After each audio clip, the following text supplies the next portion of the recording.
जिस फ्रूट की हम बात कर रहे हैं वो है आवाकाडो। और आवाकाडो का क्या इतिहास है उसके बारे में हम डिटेल में जानेंगे, और किस तरह से इसकी खेती आप इंडिया में कर सकते हैं, मध्य प्रदेश में कर सकते हैं, क्या टेम्परेचर इसका होता है, कैसी रिक्वायरमेंट होती है, किस तरह की मिट्टी की रिक्वायरमेंट होती है, क्या हम इसको बेड पद्धति से लगाना चाहिए या सादा लगाना चाहिए, इसके अंदर वाटर मैनेजमेंट, इसी के साथ अगर बात करें इसके अंदर स्प्रे मैनेजमेंट, और इसका हार्वेस्टिंग कैसा रहता है, साथ में इसका प्रोडक्शन कितना आता है और कितना मुनाफा इसके अंदर हम कमा सकते हैं, तो सारी डिटेल में हम जानेंगे।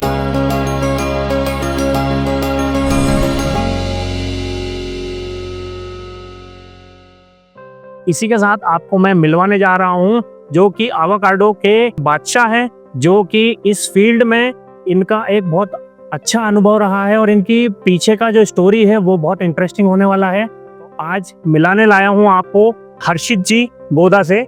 नमस्ते सर। नमस्कार सभी को, मेरा नाम हर्षित गोदा है। मैं भोपाल में इजराइल की टेक्निक से एवोकाडो की फार्मिंग कर रहा हूँ। बैकग्राउंड मेरा ये है कि मैंने भोपाल से ही अपनी स्कूलिंग करी थी, डीपीएस भोपाल से। फिर यूके में मैंने बीबीए किया था यूनिवर्सिटी ऑफ बाथ से, और वहीं मेरे पास एवोकाडो का आइडिया आया। और वो ऐसा आया कि मैं हेल्थ एंड फिटनेस को लेके काफ़ी सीरियस हूँ, और मैं रेगुलरली वहाँ पे एवोकाडो खाता था। तो एक बार रैपर पे देखा कि उसमें लिखा था सोर्स फ्रॉम इजराइल, तब मुझे क्लिक हुआ कि भाई इंडिया में हेल्थ एंड फिटनेस का क्रेज़ बढ़ ही रहा है। अगर हम इंडिया में ही एवोकाडो उगाएं और इंडियन कस्टमर्स को ही बेचें तो इसका काफ़ी अच्छा बिजनेस बन सकता है। तो उस माइंडसेट से मैं इस बिज़नेस में घुसा था, फार्मिंग में, और लकीली अब काम अच्छा चलने लग गया है मेरा। जी सर, आपका मैंने वीडियोस देखे थे, उसके अंदर आपने जिक्र किया था कि आप इसकी ट्रेनिंग के लिए कुछ टाइम के लिए आप इजराइल गए थे। तो नया पैशन फॉलो करना आपके लिए कितना मतलब यूनिक रहा, और उसके साथ में आपको ऐसा किस दिन लगा कि यार ये मेरे लिए ही है या ये मैं कर सकता हूँ और एक बड़े लेवल पे ले जा सकता हूँ उसको? मैं समर ब्रेक में इजराइल गया था, और फिर मैंने वापस जाके पढ़ाई ख़त्म करी, और उसके बाद मैंने इसका काम शुरू किया। और रही बात पोटेंशियल की, तो देखिए क्या है, अगर अपन दूसरी कंट्रीज़ में देखें कि एवोकाडो का ग्रोथ कैसा रहा है जी, तो वहाँ पे एक्सपोनेंशियल ग्रोथ हुई है। कैलिफोर्निया में, इजराइल में, ऑस्ट्रेलिया में, साउथ अफ्रीका में, न्यूजीलैंड में, और अब वो इंडिया में आ रहा है। और इंडिया के कस्टमर्स अब क्रेज़ में आ रहे हैं इंडिया में कि हाँ ठीक है, एवोकाडो एक फ्रूट है और हेल्थ एंड फिटनेस वाले लोग इसको रेगुलरली खाने लगे जी। तो फिर इसका पोटेंशियल बहुत है। और अगर अपन डेटा भी देखें, पिछले 2023 से 2024 में हास एवोकाडो का इंपोर्ट तंजानिया से 4000 टन का था, 24 से 25 में 8000 टन का है, 25 से 26 में अब कितना जाएगा वो इसी साल पता चलेगा, लेकिन अनुमान है कि 12,000 टन के आसपास इसका इंपोर्ट होगा। ईयर ऑन ईयर 100% के आसपास ग्रोथ है। हाँ, अच्छा, थोड़ा बहुत फ्लक्चुएट करेगा ये बट मतलब ट्रेंड अपवर्ड्स का ही है। ये तो सर, आप और हम जो ये आवाकाडो की बात कर रहे हैं, तो पहले सर इसका एक इतिहास बता दीजिए कि इसका क्या इतिहास है और इसके साथ में इसके क्या हेल्थ बेनिफिट है। देखिए, अगर देखा जाए तो avocado originally south American fruit है। ये 3 कंट्रीज़ के ओरिजिन है, मतलब अलग अलग इसमें स्पीशीज़ हैं, वेस्ट इंडियन, ग्वाटेमालन और मैक्सिकन। वेस्ट इंडियन स्पीशीज़ के जो फ्रूट होते हैं उनको खाने के लिए कम यूज़ किया जाता है, और उनको रूट स्टॉक की तरह ज़्यादा यूज़ किया जाता है क्योंकि उनका टेस्ट इतना अच्छा नहीं होता है। मैक्सिकन और ग्वाटेमालन भी जो ओरिजिनल स्पीशी थी वो अब यूज़ नहीं होती है, इनके क्रॉस हो चुके हैं। इनको क्रॉस पॉलिनेट कर करके ऐसी स्पीशी, ऐसी वैरायटी डेवलप करी है जो कि मतलब टेस्ट में भी अच्छी है, पोस्ट हार्वेस्ट शेल्फ लाइफ भी अच्छी है, और दिखने में भी अपीलिंग है। और इसकी जो सबसे डोमिनेंट वैरायटी है उसका नाम है हास एवोकाडो। तो वो एक्चुअली मिली थी कैलिफोर्निया में एक ग्रोव था, और जो ओनर थे उस ग्रोव के, उसका नाम था रूडोल्फ गुस्ताव हास। उनका ये एक चांस सीडलिंग था, उनने बीज लगाया था, वो बीज होगा और वो बहुत अच्छा होगा। और उसमें फ्रूटिंग जब आई तो वो पहले तो वो ट्री को फेंकने वाले थे, फिर उनके ही घर में उनको किसी ने कहा कि नहीं ये अच्छा है, इसको अपन पेटेंट कराते हैं। तो फिर उनने उसे पेटेंट कराया, और फिर वो वैरायटी, ये बहुत पुरानी बात है, 1900s की बात है। तो उसके बाद वो पेटेंट हुआ, उसके बाद वो पेटेंट रिलीज भी हो गया, ओपन भी हो गया, और उसके बाद वो उसका कमर्शियल यूज़ आने लगा क्योंकि इंडस्ट्री में लोगों को समझ में आने लगी उस वैरायटी की अहमियत। लेकिन अब क्या हुआ है कि हास के भी कुछ लिमिटेशंस थे, वैरायटी पुरानी हो चुकी थी, तो अब नई वैरायटीज़ मार्केट में आई हैं, मतलब डेवलप हो रही हैं, इजराइल में भी हो रही हैं, साउथ अफ्रीका में भी हो रही हैं। और ये सब हास लाइक हैं, हास से मिलती जुलती हैं, लेकिन इनको अलग अलग रीज़न से क्रॉस पॉलिनेट किया गया है। अलग अलग मतलब जैसे मदर ट्री से कुछ चाहिए था, फादर ट्री से कुछ ट्रेड्स चाहिए थे, अगर दोनों को मिक्स करें तो उसके बाद 10 ट्री या 10 वैरायटी निकली, उसमें से 2 या 3 वैरायटी को प्रोपोगेट किया और फिर वो वैरायटीज मार्केट में आई। तो ये एक 20 साल का कमर्शलाइजेशन प्रोसेस होता है। अब इसके हेल्थ बेनिफिट क्या है सर, उसके बारे में बता दीजिए, क्योंकि ये वीडियो कुछ जो किसान है वो तो देख ही रहे हैं, साथ में पूरा इंडिया देख रहा है, हेल्थ कॉन्शियस लोग भी इसका देख रहे हैं। तो इसके क्या ऐसे बेनिफिट है जिससे लोग इसे खा सकते हैं, और इसके कौन कौन सी मेजर बीमारियों के लिए इसको क्योर भी कर सकते हैं? देखिए, सबसे पहले तो एवोकाडो में माइक्रोन्यूट्रिएंट्स होते हैं और फैट्स होते हैं। अब फैट्स सुन के कस्टमर के दिमाग में जाता है यार फैट थोड़ी ना खा सकते हैं, तो नहीं, ये खराब फैट्स नहीं है, ये हेल्दी फैट्स हैं जो आपकी हार्ट हेल्थ को अच्छा रखते हैं और आपके टेस्टोस्टेरोन को बढ़ाते हैं। तो इसमें गुड कोलेस्ट्रॉल होता है, और जो आपके बॉडी में कोलेस्ट्रॉल ही टेस्टोस्टेरोन का प्रीकर्सर होता है, तो आपकी बॉडी का जो मसल बिल्डिंग हार्मोन होता है ये उसको एलिवेट रखता है, और साथ ही इसके जो माइक्रोन्यूट्रिएंट्स हैं वो कैंसर से प्रिवेंटेटिव तरीके से आपको बचा के रखता है। तो इसलिए आप ज़्यादातर देखोगे विदेश में कि जिम वाले जितने लोग हैं तो वो लोग एवोकाडो प्रेफर करते हैं खाना, तो इसलिए एवोकाडो खाया जाता है। सर, इसका अगर हम बात करें, कोई भी किसान अगर इसको लगाना चाहे तो इसका अगर हम डिटेल में बात करें, जैसे किस तरह की इसके अंदर लैंड की रिक्वायरमेंट होती है, लैंड प्रिपरेशन कैसे होनी चाहिए, और साथ ही साथ इसको किस पद्धति से लगाया जा सके जिसमें इसके अंदर बीमारियों के चांस कम हो। ठीक है, देखिए, लैंड प्रिपरेशन में आपको बेड बनाना कंपलसरी है, ड्रिप इरिगेशन लगाना कंपलसरी है, और वीड मैट अगर आप लगाओ तो बहुत बेनिफिशियल हो सकता है, क्योंकि वीड मैट से खरपतवार का उगने का मतलब चांसेस एटलीस्ट बेड पे कम हो जाते हैं, तो रूट्स ज़्यादा इजीली स्प्रेड होती हैं। उसके बाद 1 एकड़ में 170 पौधे लगते हैं, 9 फीट बाय 21 फीट, तो 9 feet tree to tree, 21 feet row to row. और इतना डिस्टेंस अभी आपको लग रहा है कि क्यों हम लें, लेकिन ये ज़रूरी है क्योंकि इसका ट्री काफ़ी बड़ा फैलता है। अच्छा, हम अगर उसकी हाइट प्रून भी कर दें 12 फीट पे, लेकिन उसकी ब्रेथ काफ़ी जाती है, और उसके बाद आपको ट्रैक्टर भी निकालना है ऑर्चर्ड के बीच में से स्प्रेइंग के लिए, हार्वेस्ट के लिए, तो इसलिए ऑर्चर्ड की स्पेसिंग में आप कॉम्प्रोमाइज़ मत करें। कुछ लोग बोलते हैं कि ज़्यादा पेड़ लगा लो, अल्ट्रा हाई डेंसिटी कर लो, वो इसलिए बोलते हैं क्योंकि वो आपको ज़्यादा पौधे बेचना चाहते हैं पर एकड़ नर्सरी से, तो वो अपना फ़ायदा देखते हैं। आप इसको इस एंगल से देखो कि क्या लॉन्ग टर्म में ऑर्चर्ड की एफिशिएंसी और मेंटेनेंस में प्रॉब्लम आएगी कि नहीं आएगी। तो जब स्पेसिंग ज़्यादा रहती है, एक फ़ायदा ये भी है कि स्पेसिंग अगर मीडियम रखते हैं जितनी मैंने बताई है, तो उसमें से इजीली नहीं फैलती है बीमारियाँ, क्योंकि हवा रहती है, एयर सर्कुलेशन रहता है, तो फंगस हमेशा कम रहती है क्लोज डेंसिटी ऑर्चर्ड से कंपेयर करें तो। सही बात। सर, अब इसके अंदर हम बात करें, आपने ड्रिप इरिगेशन का बताया, तो ड्रिप इरिगेशन कितने लीटर डिस्चार्ज का इसके अंदर होना चाहिए जिससे हम पानी का मैनेजमेंट इसके अंदर कर सकें? हमने जो लगाई है वो है नेटाफेम की यूनिराम और ड्रिपनेट, और ये है 1 फीट के डिस्टेंस पे इनलाइन ड्रिपर होते हैं, और 1.2 लीटर का डिस्चार्ज रहता है और प्रेशर कंपनसेटेड रहता है। तो मैं सजेस्ट करूँगा वो ही लगाएं आप लोग भी। और वैसे तो दूसरी कंपनी के भी आते हैं, बट नेटाफेम से मैं शुरू से काम करते हुए आ रहा हूँ, सर्विस अच्छी मिल रही है, तो मैं उन्हीं का रिकमेंड कर। जी, अब सर इसमें एक चीज आपने मुझे बताया कि 170 प्लांट पर एकड़ आप इसको लगा रहे हैं, तो पर प्लांट का कॉस्ट क्या है? पर प्लांट का कॉस्ट है 2500 रुपए, और 1 एकड़ में 170 लगते हैं, तो 4,25,000 प्लांट की कॉस्ट आती है पर एकड़ का कॉस्ट रहेगा सिर्फ प्लांट। जी, उसके बाद आप मान के चलो 50,000 ड्रिप का खर्चा।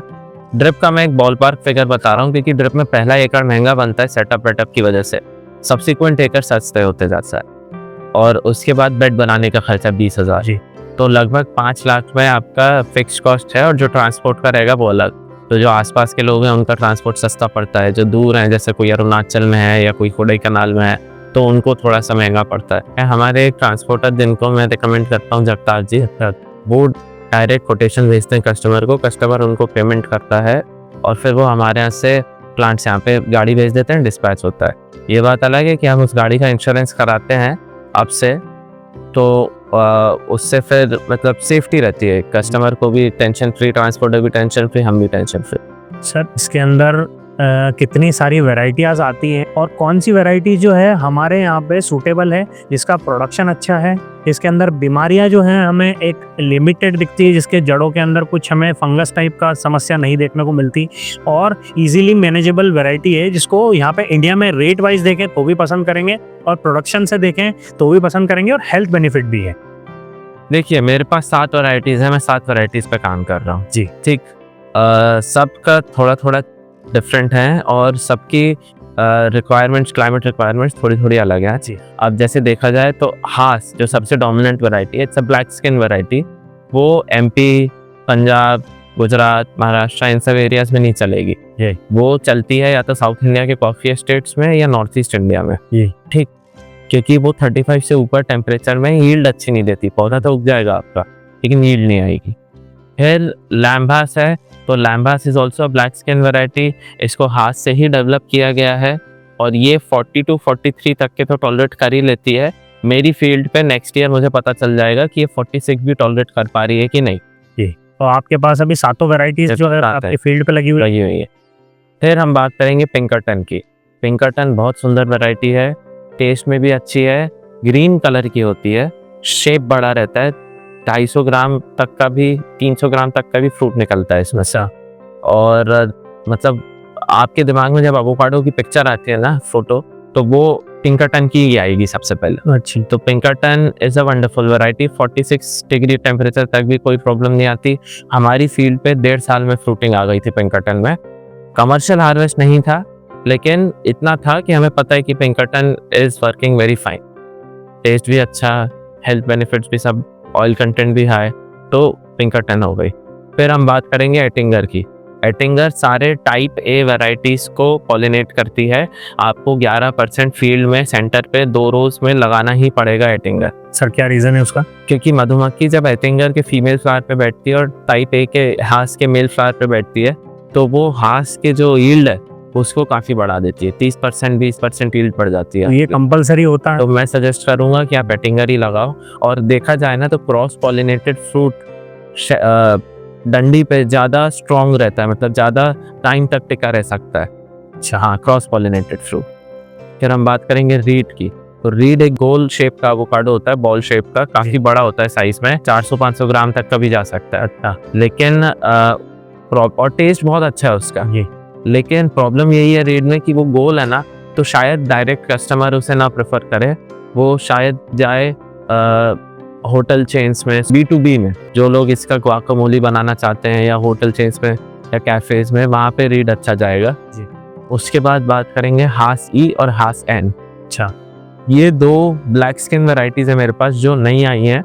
ये इनके पेड़ अभी मेरे पास 10 महीने के ही हुए हैं फील्ड पे और अच्छा ग्रो कर रहे हैं। प्रॉमिसिंग वैरायटीज हैं, इजराइल की हैं, ब्लैक स्किन है। इनका क्या फ्यूचर रहता है वो आने वाले टाइम में ही समझ में आएगा, लेकिन जितना मेरे को ग्रोथ से समझ में आ रहा है कि ये अच्छी टक्कर देंगे हास, तो ये मेरा मानना है। तो ये हो गई सारी वैरायटीज़। अब क्या होता है कि मेन रीज़न मैं इजराइल से क्यों मंगवाता हूँ प्लांटिंग मटेरियल, वो है रूट स्टॉक। रूट स्टॉक क्या होता है? प्लांट के ग्राफ्ट के नीचे का पार्ट। मेरे सारे प्लांट्स ग्राफ्टेड हैं, ग्राफ्ट से नीचे के पार्ट को कहते हैं रूट स्टॉक, जिससे जड़ें बनती हैं। तो इजराइल में क्या है, मदर ऑर्चर्ड्स हैं।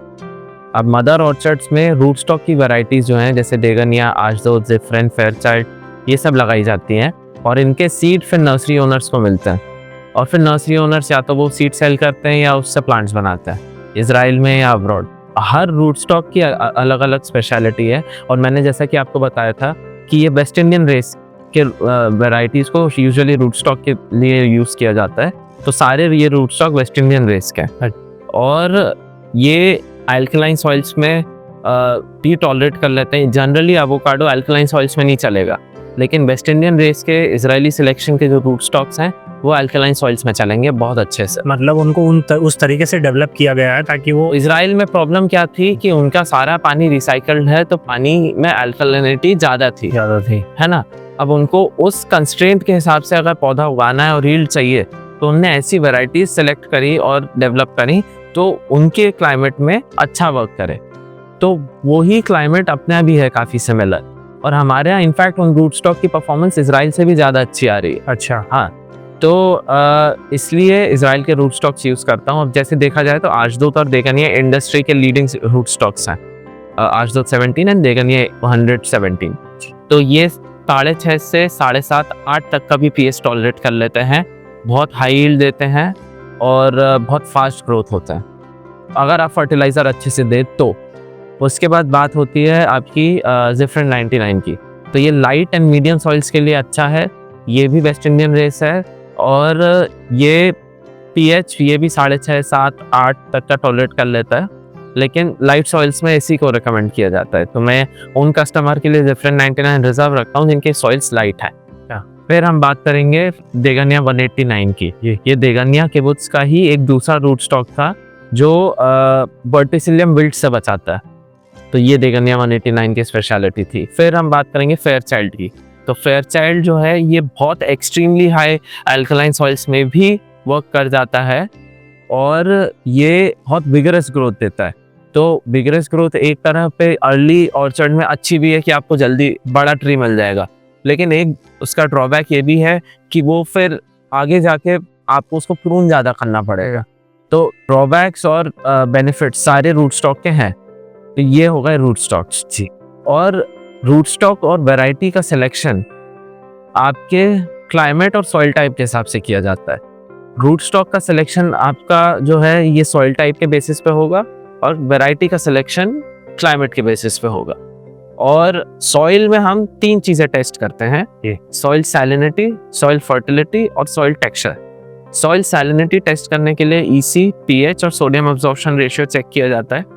सॉइल फर्टिलिटी टेस्ट करने के लिए NPK टेस्ट किया जाता है, साथ में आप कैल्शियम भी करा सकते हो। और उसके बाद सॉइल टेक्सचर एनालिसिस अलग ही होता है, उससे हमें पता चलता है सैंड, सिल्ट और क्ले परसेंटेज कितना है सॉइल।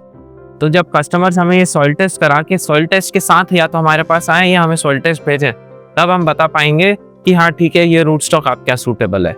वैरायटी का मैं बता ही चुका हूँ। गर्मी में यूजुअली पिंकरटन और हासी आर द बेस्ट ऑप्शंस, जहाँ पे 45-46 जा रहा है टेम्परेचर।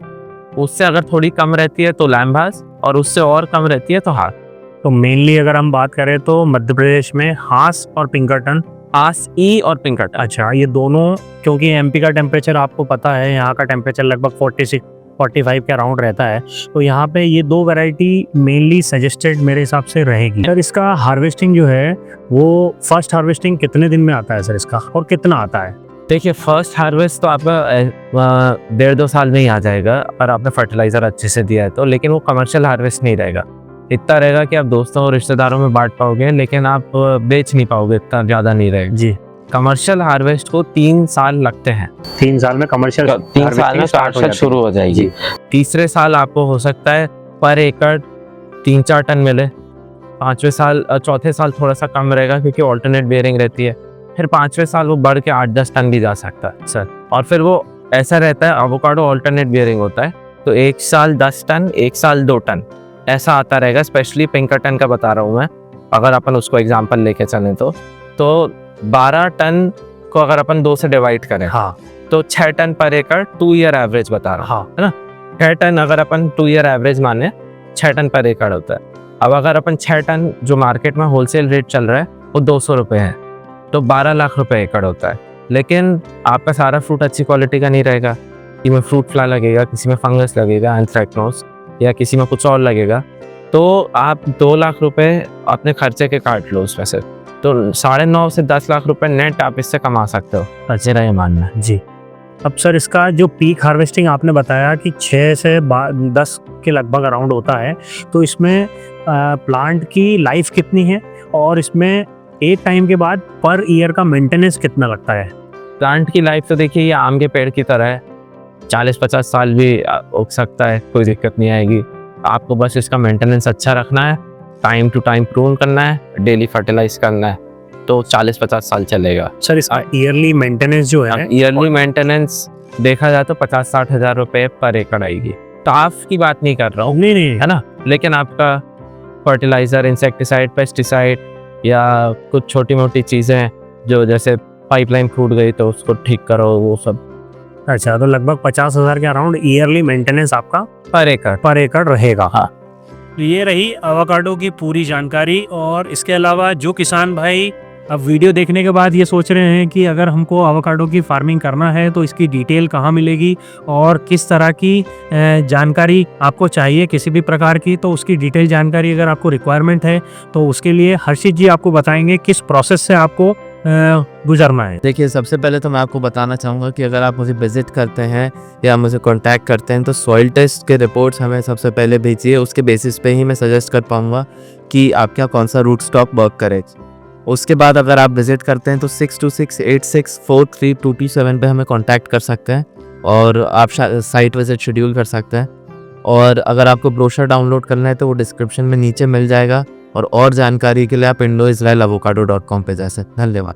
इसके अंदर कुछ अगर चीज़ें मिस हो रही है तो आप कमेंट बॉक्स में कमेंट करके आप क्वेश्चंस पूछ सकते हैं, और आपको किस तरीके के वीडियो की रिक्वायरमेंट है तो आप मुझे कमेंट में बताएं, ताकि हम उस तरीके के कंटेंट आप तक लेके आएंगे। और आपकी जो भी परेशानियां हैं, जो फसल आप लगा रहे हैं जिसके अंदर कुछ समस्या आ रही है, तो हम हमारे चैनल के माध्यम से आपको बता के जो भी समस्या का समाधान हम कर सकते हैं करेंगे। और इसी के साथ हर्षित जी का मैं थैंक यू बोलना चाहूँगा कि आपने हमें मौका दिया और लोगों को, किसानों को एक अल्टरनेट दिया, क्योंकि किसान जो है रेगुलर क्रॉप में बहुत ज़्यादा परेशान है और उसके अंदर उतना प्रोडक्शन नहीं ले पा रहे हैं। रेगुलरली मैंगोज और ये जो रेगुलर आप पोमीग्रेनेट हो गए, इन सब क्रॉप में रेगुलरली जा रहे थे, लेकिन इतना मार्केट नहीं है और इतना रेट साथ में प्रॉफिट नहीं मिल रहा है।